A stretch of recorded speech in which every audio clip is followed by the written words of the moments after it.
ماشاءاللہ لا حول ولا قوۃ الا باللہ العلی العظیم اعوذ باللہ من الشیطان الرجیم بسم اللہ الرحمن الرحیم السلام علیکم ناظرین۔ آج ہم جو وظیفہ لے کر آپ کی خدمت میں حاضر ہوئے ہیں یہ بہت ہی بڑا وظیفہ ہے اور یہ قرآن پاک کی ایک ایسی سورہ کا وظیفہ ہے کہ جس کے پڑھنے سے بلائیں بھی دور ہوتی ہیں، اللہ کی رحمتیں نازل ہوتی ہیں۔ ماہ ربیع الاول کی 6 تاریخ سے لے کر 17 ربیع الاول تک آپ نے اس کو کرنا ہے۔ 6 ربیع الاول کے دن سے لے کر 17 ربیع الاول تک آپ نے روزانہ اس سورہ کو ایک دفعہ پڑھنا ہے۔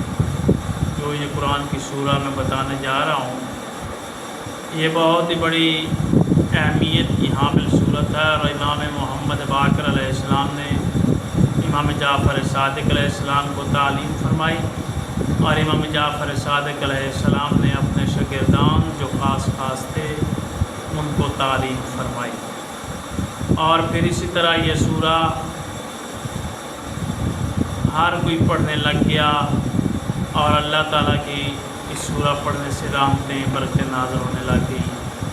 انسان کسی بھی گردش میں ہو، کسی بھی پریشانی میں ہو، کسی بھی مشکل میں ہو، اگر عقیدے سے انسان نماز پنجگانہ بھی ادا کرے اور پھر یہ وظائف کرے تو اللہ اس کو کامیابی عطا فرماتا ہے۔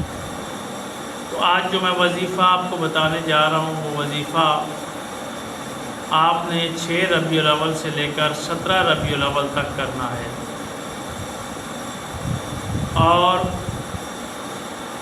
صبح کی نماز، ظہرین کی نماز یا مغربین کی نماز کے بعد آپ کو پڑھ لیں۔ سب سے بہترین اس کا جو ٹائم ہے وہ نماز فجر ہے۔ نماز فجر کے بعد آپ اس کو شروع کریں۔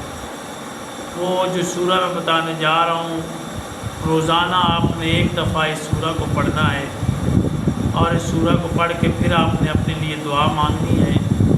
جو بھی آپ کی دعا ہوگی، جو بھی آپ کی حاجت ہوگی وہ پوری ہو جائے گی 17 ربیع الاول تک۔ روزانہ اس سورہ کو ایک بار پڑھیں۔